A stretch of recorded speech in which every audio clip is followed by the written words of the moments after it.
like to ask Marta Benavides, who is the co-chair of GCAP, the Global Coalition Against Poverty and Independence. Marta.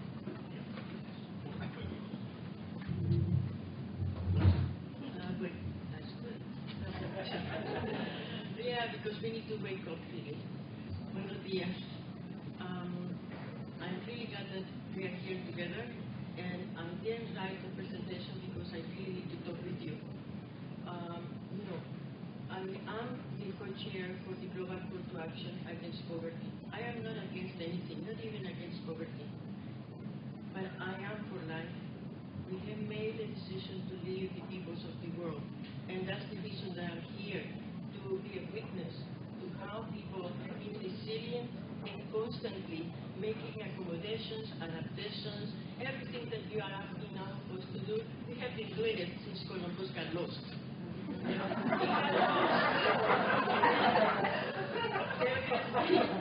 There has been a coup d'etat against all of you to let you see that you have been discovered, that all of us have been discovered. And when he said I discovered, he said I take possession in the name of the church and of the Queen. So we have to know where this paradigm has come from. That's called colonialism. And all of us in the world have really been very present about decolonizing ourselves and working together to make the qualitative changes.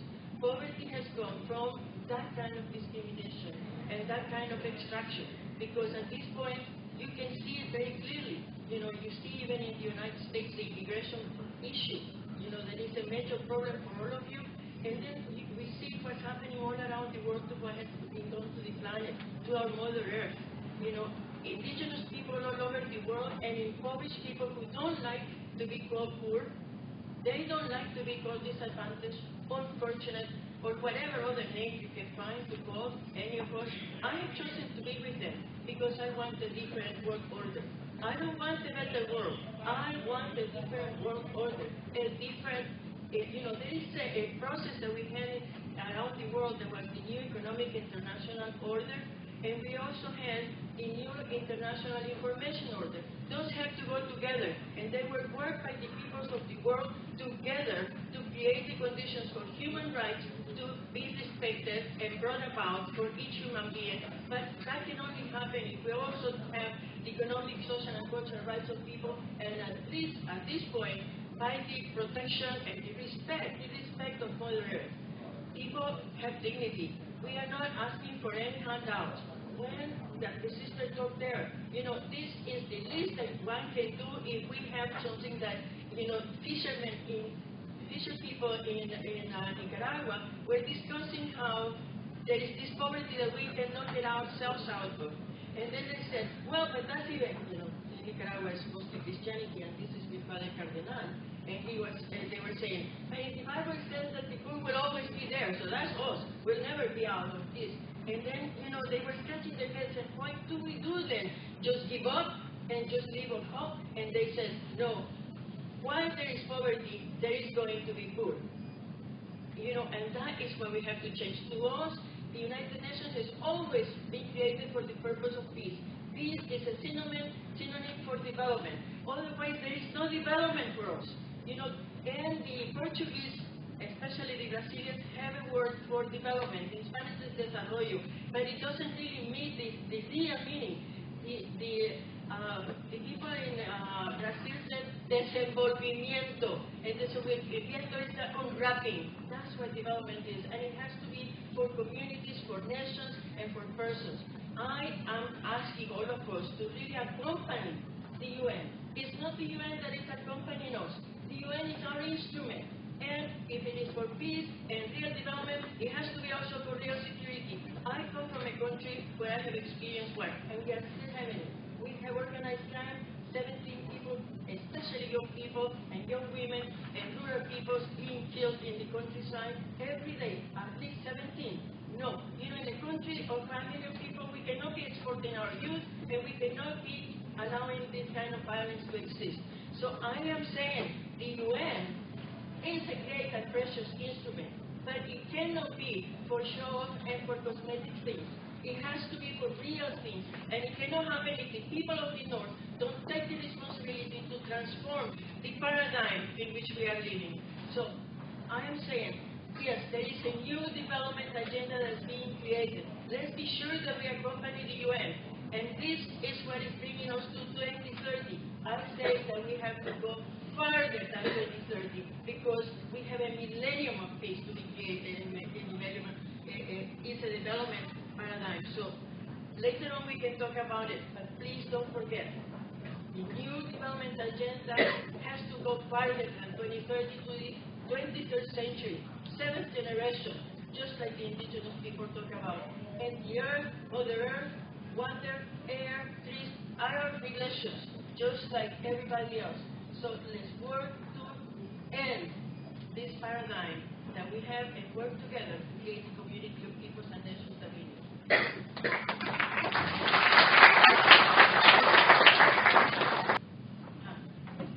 We are still awake, huh? We have to keep awake for the rest of our lives. And I tell you, nobody dies. That's how we see things in the life of indigenous people. It's only eternity. So we have the chance to do what we need to do. I agree with the positions that have been presented before, by Tom and by my brother here. I think that it is important, and it has been very clearly stated, the importance of working on gender. All that keeps women, in the conditions in which they are. Because it's a robbery, not only against them and against the future, but of everybody in humanity.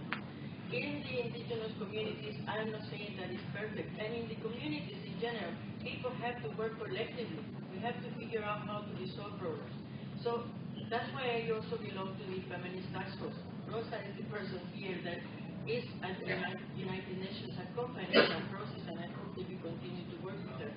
And maybe later you can see a video that we prepared for you, all women from around the world, really working and dealing with these issues. I think that it's important that you all come and participate in these processes and don't let go, because that issue of the bottle of water, don't let it go. Create your group and ensure that everybody participates that is concerning about that and make proposals. This is what we have to do in our countries. When he says that all these policies have to go down to the territories, to the local communities, we have to be in the municipalities, but not only in the municipalities, but in the community, cultural centers. This is all about culture also.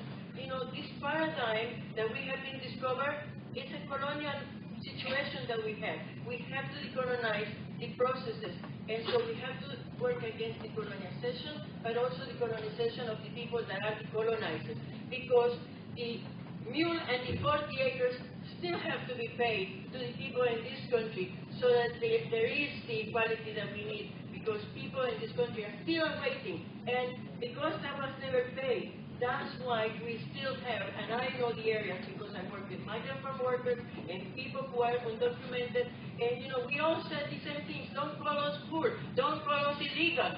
Who is illegal in this country, Well, not even the people that arrived after Columbus, We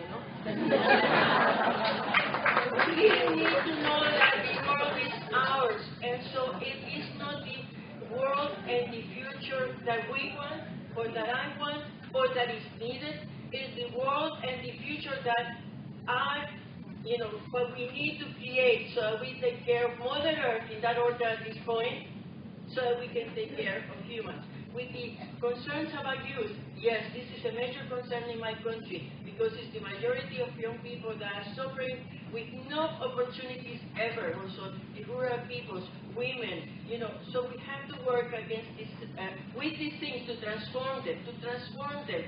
Change doesn't come just like that. You can change this from here to here. We have to transform. And in that sense, I'm very biblical. It says that, we are supposed to be light in the world and salt of the earth. So I'm calling the people that are from the different religions here to unite and accompany and lead the process in accompaniment to the United Nations. NGLS has to be supported much more so that it can be done the work, and also UNESCO. I don't see that is happening.